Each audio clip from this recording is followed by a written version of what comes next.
ABC's chief Washington correspondent, Jonathon Karl, to help us make sense of all of this. John, the former president could face another indictment as soon as this week. How concerned is his team about the Fulton County, Georgia investigation? This would be the fourth indictment, but he is still solidly the front runner.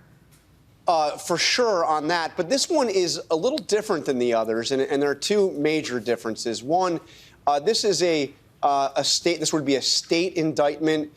This means that if Donald Trump were to get elected president again, he cannot pardon himself from a state conviction, from a state crime.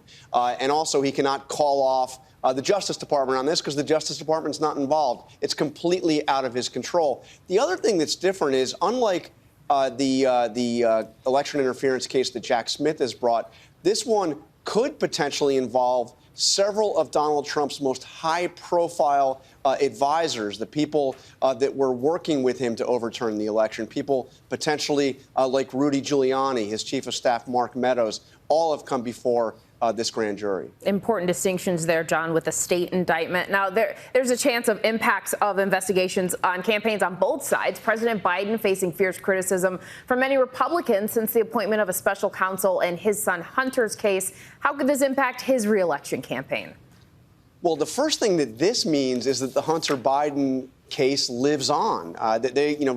Democrats, the White House, Hunter Biden himself had all been hoping that this thing was going to be wrapped up weeks ago when they entered the plea agreement that was knocked down by a judge in Delaware. Now you have a special counsel status just announced. Special counsels have a way to have a life of their own, and this almost certainly means that this case is eventually headed to trial, may involve other charges.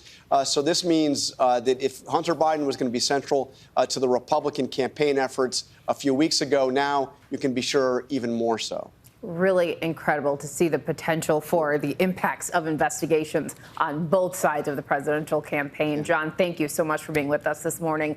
And tune in to This Week later this morning. John speaks with House Oversight Committee ranking member Jamie Raskin about Attorney General Garland's decision to name a special counsel in the Hunter Biden investigation.